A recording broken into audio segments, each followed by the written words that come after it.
ఇచ్చి చూడు యేసయ్యకు. అబ్రహామా, నీ జీవితాన్ని నాకు ఇవ్వు అన్నాడు దేవుడు. ఏముంది ప్రభువా, నా ముసలి శరీరమే కదా, అయినా తీసుకో అని ఇచ్చాడు అబ్రహాము.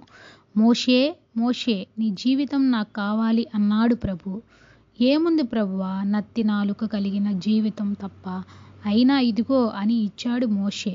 ఎస్తేరు, నీ జీవితం కావాలి అన్నాడు ప్రభు. ఏముంది ప్రభువా, నీవు ఇచ్చిన అందము తప్ప, అది కూడా నీకే ఇచ్చేస్తున్నాను తీసుకో అని ఇచ్చేసింది ఎస్తేరు. ఉన్నది ఒక్క రొట్టె, అది కూడా కావాలి అంటున్నావు, తీసుకో అని ఇచ్చింది సారేపాతు విధవరాలు. తన దగ్గర ఉన్న 5 రొట్టెలు ఏపాటివి అని గ్రహించినప్పటికీ యేసయ్యకు ఇచ్చిన చిన్న బాబు. వారి దగ్గర ఉన్న లోపమునే, వారి దగ్గర ఉన్న కొదవనే, వారి దగ్గర ఉన్న ఇబ్బందినే దేవునికి ఇచ్చారు వారంతా. తద్వారా అబ్రహాము ముసలితనములో తండ్రి అయ్యాడు. నత్తివాడైన మోషే నాయకుడయ్యాడు.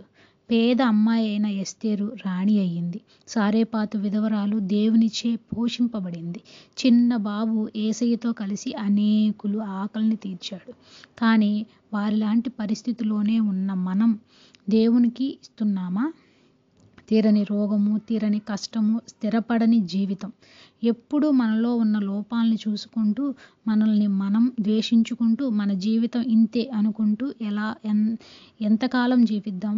ఉద్యోగం రాని నీ చదువును, పాటలు పాడలేని నీ గొంతును, చాలని నీ జీవితంలోని 10వ భాగమును, అనారోగ్యంతో సేవ చెయ్యలేని నీ బ్రతుకుని, ఇతరులని ప్రేమించలేని నీ హృదయాన్ని, అందరిలా వాక్యం ప్రకటించలేని నీ కంఠాన్ని, కుదురులేని నీ జీవితాన్ని, అదుపులేని నీ నోటిని, స్థిరత్వం లేని నీ హృదయాన్ని దేవునికి ఇచ్చి చూడు.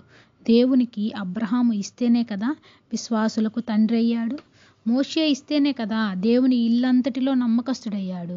సారేపాతు విధవరాలు ఇస్తేనే కదా తన ఇంటి వారిని పోషించగలిగింది. చిన్న బాబు ఇస్తేనే కదా అంతమంది ఆకలి తీరింది. ఈనాడు మన జీవితంలో ఎలాంటి అభివృద్ధి లేకుండా ఉంటుంది అంటే మనం దేవునికి ఇవ్వడం లేదు. కాబట్టి ఒక్కసారి నీ జీవితాన్ని ప్రభువుకి ఇచ్చి చూడు.